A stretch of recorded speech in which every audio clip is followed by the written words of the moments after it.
जय हिंद दोस्तों, स्वागत है आप सभी का क्रेजी जीके ट्रिक चैनल पर। 6 मार्च 2023 का सबसे पहला इंपॉर्टेंट डेली करंट अफेयर्स आइए देखते हैं। तो पहला प्रश्न आप सभी के सामने रहा, किस भारतीय अभिनेत्री को ऑस्कर समारोह 2023 में अवार्ड प्रेजेंट करने के लिए इनवाइट किया गया है, आमंत्रित किया गया है? Which Indian actress has been invited to present the award in the Oscar ceremony 2023? The right answer is Deepika Padukone. Deepika Padukone को अभी आमंत्रित किया गया है, ऑस्कर समारोह 2023 में ये अवार्ड को प्रेजेंट करेंगे। यहां पर मैं आपको बताने वाला हूं ऑस्कर अवार्ड कब से शुरू हुए, ऑस्कर अवार्ड की पूरी डिटेल्स को आप सीखने वाले हैं। यदि आपसे पूछा जाए इस बार कौन से नंबर का ऑस्कर अवार्ड होगा, तो 95 नंबर का ऑस्कर अवार्ड होगा। इसे दूसरे नाम से एकेडमी अवार्ड्स के नाम से भी जानते हैं। ऑस्कर अवार्ड जो समारोह है ये कब होगा? 12 मार्च 2023 को होगा। कहां पर होगा? अमेरिका में होगा, लॉस एंजलिस में होगा, डॉली थिएटर में इसका आयोजन किया जाएगा। दोस्तों एक इंपॉर्टेंट जानकारी, दीपिका पादुकोण फीफा विश्व कप 2022 कतर में जो हुआ है उसमें विश्व कप ट्रॉफी का अनावरण भी दीपिका पादुकोण ने किया है।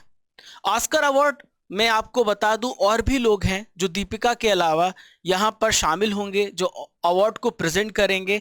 Emily Blunt, Samuel L Jackson, Dwayne Johnson, ये सारे जो हैं इसमें शामिल होंगे।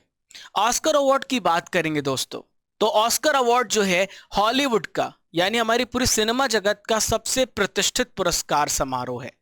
ये अवार्ड जो है अमेरिका की academy of motion picture arts and sciences के द्वारा प्रदान किया जाता है। इसे दूसरे नाम से जाना जाता है, इसे एकेडमी अवार्ड्स भी कहा जाता है। दोस्तों इसकी शुरुआत 1929 में हुई थी। दोस्तों फिल्म इंडस्ट्री में जो सबसे बेस्ट निर्देशक होते हैं, जो बेस्ट एक्टर होते हैं, लेखक होते हैं, उन्हें यह पुरस्कार प्रदान किया जाता है। मेरे प्यारे साथियों, आप सभी देख रहे हैं 6 मार्च 2023 के डेली करंट अफेयर्स और मैं हूं आप सभी का राजा गुप्ता। 463 दिन से लगातार आपको करंट अफेयर्स पढ़ा रहा हूं। ल्यूसेंट स्पेशल स्टैटिक जीके देता हूं, लास्ट में डेली करंट अफेयर्स का टेस्ट लेता हूं।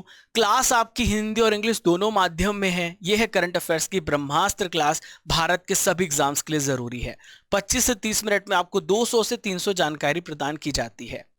क्वेश्चन नंबर 2 आप सभी के सामने, सत्यव्रत मुखर्जी, इनका हाल ही में निधन हो गया। यह किस क्षेत्र से संबंधित थे? Satyavrat Mukherjee died of which area he belongs to?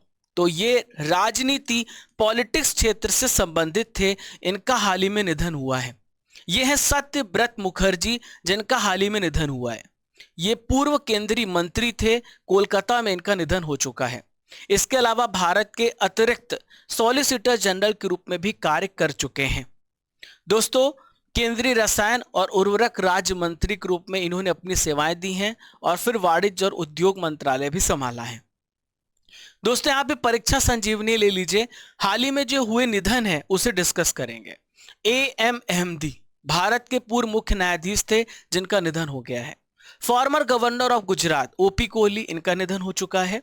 Veteran Indian footballer Tulsidas Balaram ji का निधन हो चुका है। ललिता लाजमी प्रसिद्ध चित्रकार थे जिनका हाल ही में निधन हुआ है। एग्जाम की दृष्टि से इंपॉर्टेंट नेम है, याद रखिएगा। नेक्स्ट क्वेश्चन, किस नोबेल शांति पुरस्कार विजेता को बेलारूस में 10 साल की सजा सुनाई गई? Which Nobel peace prize winner has been sentenced to 10 years in Belarus? तो इसका राइट आंसर है एलएस बलियात्स्की। क्या नाम है? LS Bialiatski. ये नोबेल शांति पुरस्कार विजेता हैं। 2022 में इन्हें नोबेल शांति पुरस्कार से सम्मानित किया गया है। यह है एलएस बलियात्स्की। दोस्तों लोकतंत्र के समर्थक हैं ये, शायद इसी वजह से इनके खिलाफ ऐसे जो है आरोप लगाए गए हैं। एलएस और उनके सहयोगी पर आरोप लगाए गए हैं धन की तस्करी का और देश में विपक्ष के विरोध प्रदर्शनों को फाइनेंस करने का इन्हें दोषी ठहराया गया है। दोस्तों इसीलिए इनको कैद किया गया है। एलएस बेलियास्की की बात करें तो 1980 के डिकेड में, दशक में लोकतंत्र की स्थापना यानी डेमोक्रेसी की स्थापना का मूवमेंट इन्होंने शुरू किया था। इसके लिए इन्होंने अपना पूरा लाइफ समर्पित कर दिया। मानवाधिकार अभियानों के एक एक्टिव कार्यकर्ता हैं।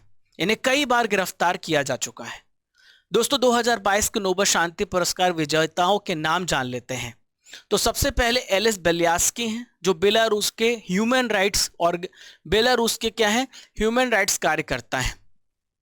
दूसरा है मेमोरियल संस्था, memorial organisation, Russia human rights organisation है, रूस का मानवाधिकार संगठन है। तीसरा है सिविल लिबर्टीज, यूक्रेन का मानवाधिकार संगठन है। तो इन तीनों को मिला है, दो संगठन है और एक व्यक्ति है। 1901 में नोबेल पुरस्कार की स्थापना की गई है। 6 क्षेत्रों में नोबेल पुरस्कार दिए जाते हैं, physics, chemistry, medicine, literature, economics and peace. 6 क्षेत्रों में नोबेल पुरस्कार दिए जाते हैं। सुप्रीम कोर्ट ने अदानी समूह मामले की जांच के लिए किसकी अध्यक्षता में कमेटी का गठन किया है? The Supreme Court has constituted a committee under whose chairmanship has been constituted to investigate the Adani group case. तो इसका राइट आंसर है एएम सप्रे। इसका सही उत्तर क्या है? एएम सप्रे ये अध्यक्ष होंगे। अभी आप सभी को पता है कि हिंडनबर्ग की रिपोर्ट आई थी जिसकी वजह से बहुत सारे जो शेयर हैं, लोगों के पैसे हैं, डूब गए हैं। अडानी तीसरे नंबर से 33वें नंबर में पहुंच गए हैं। तो इसी की जांच करने के लिए हिंडनबर्ग जो रिसर्च है उसके बाद जो आरोप लगे हैं अडानी के ऊपर, इसकी जांच के लिए एक कमेटी का गठन किया गया है। 6 सदस्यीय विशेषज्ञ समिति का गठन किया गया है। 2 महीने में इन्हें अपना रिपोर्ट पेश करना है। दोस्तों, जो सुप्रीम कोर्ट के रिटायर्ड जज जस्टिस एएम सप्रे इसके क्या होंगे? अध्यक्ष होंगे। इसमें इन्फोसिस के सह संस्थापक नंदन नीलेकणी भी शामिल हैं। इन्फोसिस के पूर्व चेयरमैन केवी कामत शामिल हैं।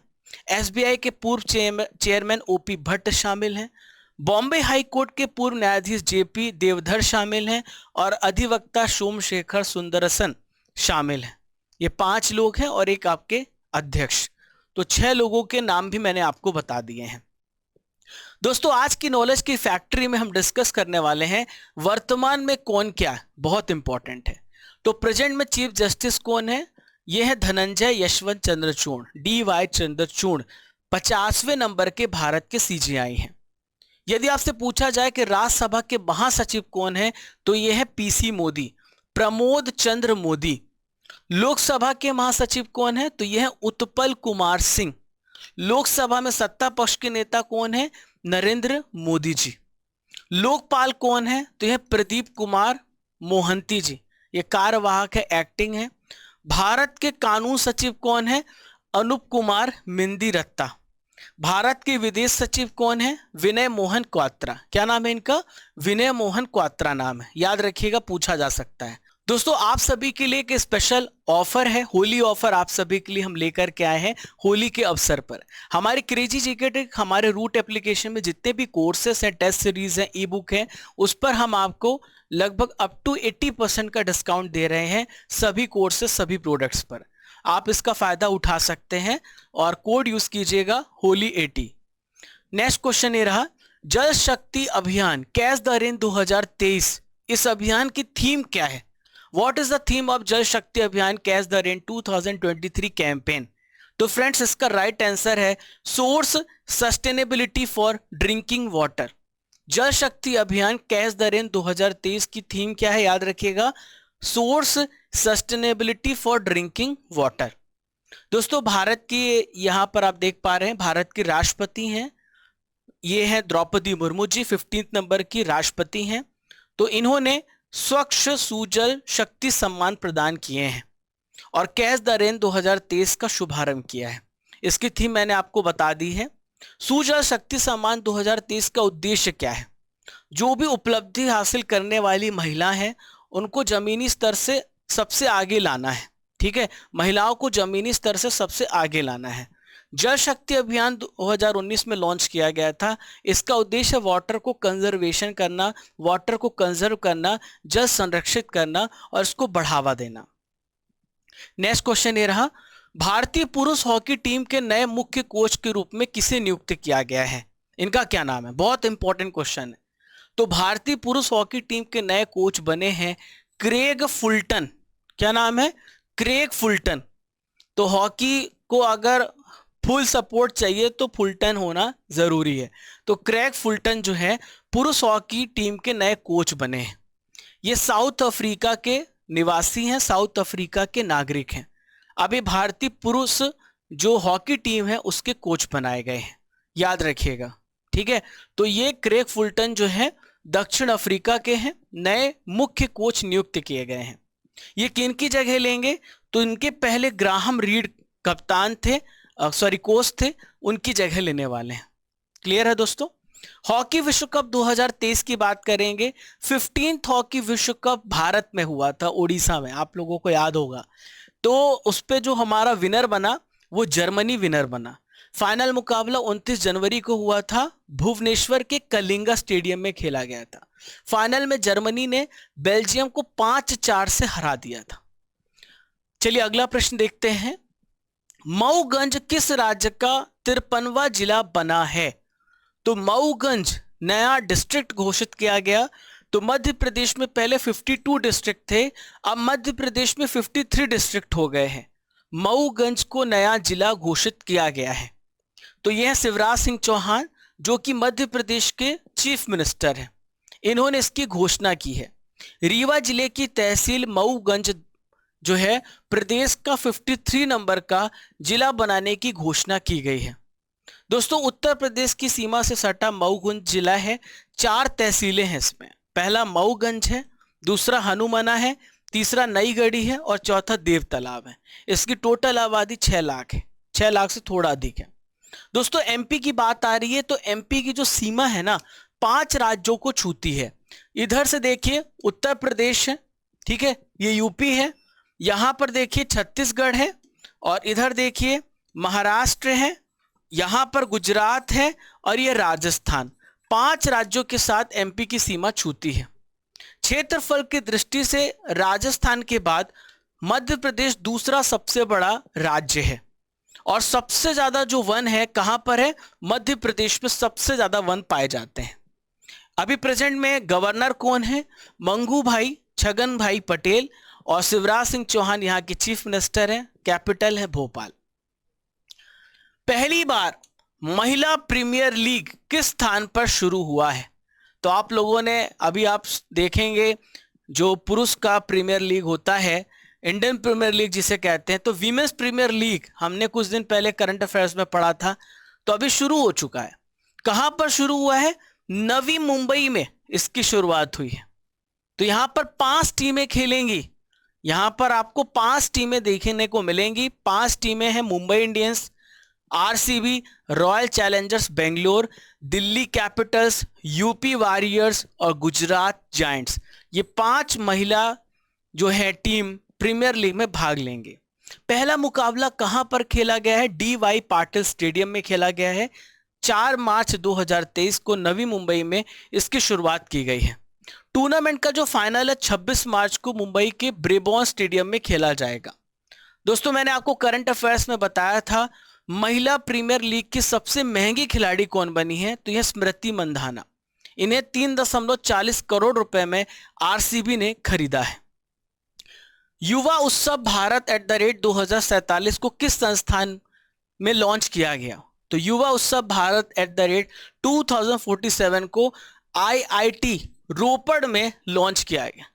कहां पर? आईआईटी रोपड़ में लॉन्च किया गया युवा उत्सव 2047। इमेज में आप देख पा रहे हैं ये भारत के स्पोर्ट्स मिनिस्टर हैं, खेल मंत्री हैं अनुराग ठाकुर जी। ये इसके अलावा इनके पास सूचना और प्रसारण मंत्रालय भी है। पंजाब में आईआईटी रोपड़ से युवा उत्सव @2047 का शुभारंभ किया है। दोस्तों सबसे पहला जो फेज है 31 मार्च 2023 तक देश के 150 जिलों में युवा शक्ति का जश्न मनाने के लिए युवा उत्सव आयोजित किया जाएगा। जिला स्तर के जो विजेता हैं राज्य स्तरीय युवा उत्सव में भाग लेंगे, जो अगस्त से सितंबर 2023 के दौरान राज्यों की राजधानियों में होने वाले 2 दिवसीय कार्यक्रम में भाग लेंगे। इसके अलावा ये सारे इंपॉर्टेंट पॉइंट्स मैंने आपको बता दिए। आज का आखिरी क्वेश्चन आप सभी के सामने रहा।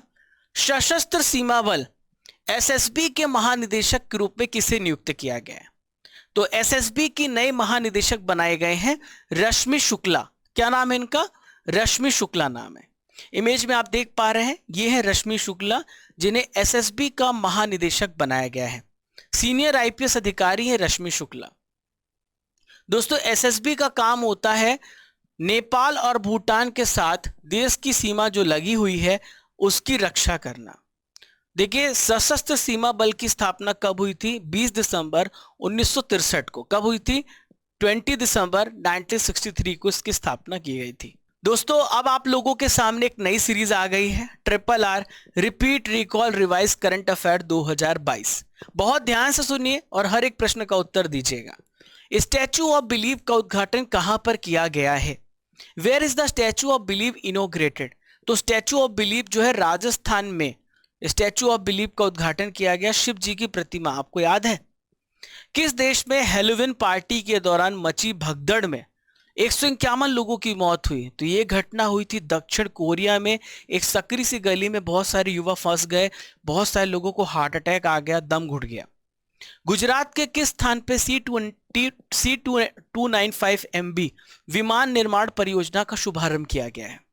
तो ये वडोदरा में शुरुआत की गई है। Who has won the sultan Johar hockey cup? तो सुल्तान जोहर हॉकी कप को किसने जीता है? भारत ने जीता है। किसने जीता है? भारत ने। भारत, मोजाम्बिक और तंजानिया की नौसेनाओं के बीच IMT ट्रायलेट किस देश में शुरू हुआ है? तो इसकी शुरुआत तंजानिया में की गई है। दोस्तों, आपने 6 मार्च के करंट अफेयर्स को बहुत ध्यान से सुना है। अब आपका होने वाला है टेस्ट, तो तैयार हो जाइए इस टेस्ट के लिए। MP में अब जिलों की संख्या कितनी हो गई है? तो मध्य प्रदेश में जिलों की संख्या हो गई है 53। मंगू भाई छगन भाई पटेल किस राज्य के गवर्नर हैं? तो मंगू भाई पटेल जो हैं ये किस राज्य के गवर्नर हैं? MP के, मध्य प्रदेश के हैं। AM अहमदी कौन थे जिनका हाल ही में निधन हो गया? तो भारत के पूर्व मुख्य न्यायाधीश थे जिनका हाल ही में निधन हुआ है। मिन्स्क किस देश की कैपिटल है? तो मिन्स्क जो है बेलारूस की राजधानी। किस देश की? बेलारूस की। राज्यसभा के महासचिव कौन है? इनका क्या नाम है? तो मैंने आपको पढ़ाया है। तो सेक्रेटरी जनरल राज्यसभा के PC मोदी हैं, प्रमोद चंद्र मोदी जी हैं। जल शक्ति अभियान किस वर्ष लॉन्च किया गया? तो जल शक्ति अभियान को 2019 में लॉन्च किया गया। क्रैग फुलटन का संबंध किस देश से है? तो क्रैग फुलटन का संबंध है साउथ अफ्रीका, दक्षिण अफ्रीका से। हॉकी विश्व कप 2023 का खिताब किसने जीता है? तो हॉकी विश्व कप को किसने जीता है? सॉरी, बेल्जियम में टिक कर रहा हूं, जर्मनी ने जीता है। महिला प्रीमियर लीग WPL 2023 की सबसे महंगी खिलाड़ी कौन बनी है? तो सबसे महंगी खिलाड़ी इसमें स्मृति मंधाना, ये थोड़ा ट्रांसलेशन गलत हो गया है, स्मृति मंधाना। सबसे पहला ऑस्कर अवार्ड किस वर्ष दिया गया था? 1929 में ऑस्कर अवार्ड सबसे पहले दिया गया था। दोस्तों, कल हमने वीकली करंट अफेयर्स पढ़ा था, तो कल संडे था और हमने वीकली करंट अफेयर्स पढ़ा था, उससे आप पढ़ लीजिएगा, जिसमें हमने पूरे हफ्ते का आपका रिवीजन कराया, आपको टेस्ट दिया है। दोस्तों, अब हम 4 मार्च के इंपॉर्टेंट करंट अफेयर्स का रिवीजन करने वाले हैं। तो पहला प्रश्न ये रहा, विश्व वन्य जीव दिवस कब मनाया जाता है? तो हर साल 3 मार्च को मनाया जाता है विश्व वन्य जीव दिवस। राष्ट्रपति द्रौपदी मुर्मू जी ने कहां पर 7वां अंतर्राष्ट्रीय धर्म धम्म सम्मेलन का उद्घाटन किया है? तो इसका उद्घाटन भोपाल में MP में हुआ है। वियतनाम की नेशनल असेंबली ने किस देश का नया राष्ट्रपति चुना है? तो वो वान थुओंग को। क्वाड विदेश मंत्रियों की बैठक की मेजबानी किस देश के द्वारा की गई? तो क्वाड विदेश मंत्रियों की बैठक की मेजबानी भारत देश के द्वारा की गई है। केंद्रीय विद्युत नियामक आयोग के नए अध्यक्ष कौन बने हैं? इनका क्या नाम है? तो CERC के नए चेयरमैन बने हैं राजेश मल्होत्रा। भारत के स्वास्थ्य मंत्रालय को हाल ही में कौन सा पुरस्कार मिला है? तो भारत के स्वास्थ्य मंत्रालय को पोर्टर पुरस्कार से सम्मानित किया गया। ट्रिपल जंप पर ऐश्वर्या बाबू पर डोपिंग को लेकर कितने साल का प्रतिबंध लगाया गया? तो आपने पढ़ा है, इन पर 4 साल का प्रतिबंध लगाया गया है। The Asian Chess Federation has selected the best player of the year. तो इनका नाम क्या है? तो फ्रेंड्स, इनका नाम है डी गुकेश। क्या नाम है? डी गुकेश। 5वें जन औषधि जन चेतना अभियान की शुरुआत किसने की है? तो इसकी शुरुआत की डॉक्टर मनसुख मंडाविया जी ने। भारत के स्वास्थ्य मंत्री, भारत के केमिकल एंड फर्टिलाइजर मिनिस्टर भी हैं। BS banker of the year 2022 किसे चुना गया? इनका क्या नाम है? तो BS banker of the year चुने गए शशिधर जगदीशन। क्या नाम है इनका? शशिधर जगदीशन। याद रखिएगा, ये सारे पॉइंट इंपॉर्टेंट है। दोस्तों आज का सवाल आप सभी के सामने ये रहा, किस भारतीय अभिनेत्री को ऑस्कर समारोह 2023 में अवार्ड प्रेजेंट करने के लिए आमंत्रित किया गया? आपको इसका उत्तर कमेंट बॉक्स पे देना है। पहचानना है आपको इस फेमस पर्सनालिटी, इस महान व्यक्ति के बारे में। हालांकि आपको समझ में आ ही गया होगा, तो आपको इनके बारे में 4 लाइन लिखनी है। दोस्तों पहचानो कौन सीरीज में जो कल की इमेज थी वो प्रणब मुखर्जी जी की इमेज थी। भारत के 13वें राष्ट्रपति थे और इनके बारे में डिटेल्स दिया गया है, लवली कुमारी जी ने दिया है। इसके अलावा सर्वेश कौशल ने भी बताया है। तो आप दोनों के स्क्रीनशॉट को लेकर के आप पढ़ सकते हैं, तो आपका नॉलेज ही इनहेंस होने वाला है। दोस्तों काम की बात यह है कि कनिष्क सहायक का एग्जाम था और करंट अफेयर्स की क्लास, वहां से बहुत सारे प्रश्न पूछे गए। मनीषा सिंह का यहां पर फीडबैक है। दोस्तों विश्व के प्रमुख संगठन और उसके हेडक्वार्टर को डिस्कस करने वाले हैं ल्यूसेंट स्टैटिक जीके के पिटारे में। अभी हम ल्यूसेंट का एक पोर्शन लेके चल रहे हैं, वो विविध वाला। तो जितने भी विविध के टॉपिक है सब कुछ हम लोग खत्म करेंगे। सबसे पहले देखिए गैट की बात करेंगे, तो ये है general agreement on trade and tariff, इसका फुल फॉर्म। इसका हेडक्वार्टर जेनेवा में है।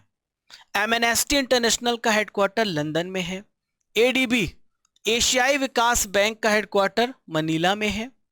दक्षिण पूर्वी एशियाई राष्ट्रों का संघ आसियान का हेडक्वार्टर जकार्ता में है।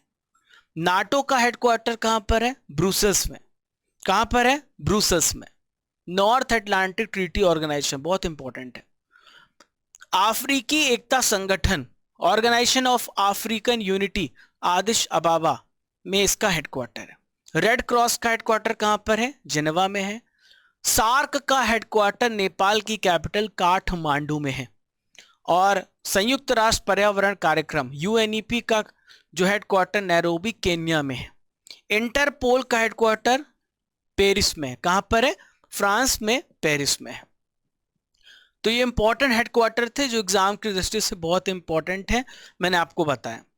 अब यहां पर हम कंप्यूटर के टॉपिक को आगे बढ़ाते हुए कुछ इंपॉर्टेंट फुल फॉर्म पूछे जाते हैं कंप्यूटर में, उसे हम डिस्कस करेंगे। सबसे पहला टीबी, तो टीबी का पूरा फुल फॉर्म है टेराबाइट। टीसीपी का फुल फॉर्म है ट्रांसमिशन कंट्रोल प्रोटोकॉल। टीडीएम का है टाइम डिवीजन मल्टीप्लेक्सिंग। यूएलएसआई है ultra large scale integration. UNIVAC है यूनिवर्सल ऑटोमेटिक कंप्यूटर। यूपीएस है अनइंटरप्टेड पावर सप्लाई। आपके कंप्यूटर सिस्टम से लगता है ये। यूआरएल आपने कई बार देखा होगा सर्च करते समय, तो इसे बोलते हैं यूनिफॉर्म रिसोर्स लोकेटर। यूएसबी, तो यूएसबी का फुल फॉर्म है universal serial bus. UV EPROM, इससे बोलते हैं ultra violet erasable programmable read only memory. ठीक है। वैन का फुल फॉर्म है वैल्यू एडेड नेटवर्क। वीसीआर आप पहले यूज करते थे, अब तो खत्म हो गया है। Video cassette recorder. Video display unit. VGA आपने देखा होगा, लैपटॉप आप खरीदते हैं तो वीजीए का फुल फॉर्म होता है वीडियो ग्राफिक्स एरे। वायरस का फुल फॉर्म होता है vital information resource under seize. VLSI का फुल फॉर्म होता है very large scale integration. BSNL का फुल फॉर्म है Videsh Sanchar Nigam limited. WN wide area network एक लैन होता है, लोकल एरिया नेटवर्क कहलाता है। WAP wireless application protocol. Important full form है, कंप्यूटर से रिलेटेड प्रश्न आते हैं इसलिए मैंने आपका कवर करा दिया। भारत का कोई भी स्टेट पीसीएस हो, भारत का कोई भी एग्जाम हो, जीएस और करंट अफेयर्स का ये आपका कंप्लीट पैकेज है। दोस्तों 5 मार्च का रिजल्ट हमारे पास है। यहां पर कुमार मुकेश, दीपांश थापक, सविता सिंह, जाट बॉय, हरीश कुमार आप लोगों ने टॉप किया है। और ये जो हमारा टेस्ट होता है हमारे एप्लीकेशन में होता है, हमारे एप्लीकेशन का नाम है क्रेजी जीके ट्रिक एप्लीकेशन। वहाँ से आप फ्री में पीडीएफ प्राप्त करते हैं, वहाँ से आप डेली क्विज भी फ्री में करते हैं। सुबह 9 बजे आपका क्विज होता है। एप्लीकेशन को डाउनलोड करने के बाद नीली पट्टी दिख जाएगी, यहाँ पर आप वीडियो, पीडीएफ, क्विज सब कुछ प्रॉपर फॉर्मेट पे पा सकते हैं। दोस्तों टेलीग्राम में भी आप ज्वाइन हो जाइएगा, वहाँ भी आपको पीडीएफ उपलब्ध करवाई जाती है और इंपॉर्टेंट अपडेट्स दिए जाते हैं। दोस्तों पहली बार चैनल पर आ रहे हैं तो ये लाल वाला जो बटन है, ये आपका प्यार है जो हम तक पहुंचता है। इसको सब्सक्राइब करने पे कोई भी पैसे नहीं लगते हैं और शेयर करने में भी कुछ भी नहीं लगता है। बस एक छोटा सा एफर्ट होता है, हमारी मेहनत का एक छोटा सा, आप जैसे कह सकते हैं गुरु दक्षिणा है। और लाइक करिए अगर आपको पसंद आया है, और नहीं पसंद आया तो बिल्कुल मत कीजिए। और शेयर करिए अपने सभी दोस्तों को, बताइए करंट अफेयर्स कैसे कवर कराया जा रहा है। और जो भी आपके अच्छे और बुरे दोनों सुझाव हैं वो जरूर कमेंट बॉक्स पे लिखिए। तो दोस्तों अब चलने का समय हो गया है, इजाजत दीजिए। कल फिर मिलूंगा सुबह 6 बजे इसी जोश इसी ऊर्जा के साथ। तब तक के लिए जय हिंद जय भारत। जब तक तोड़ेंगे नहीं तब तक छोड़ेंगे नहीं। खुश रहिए, मुस्कुराते रहिए।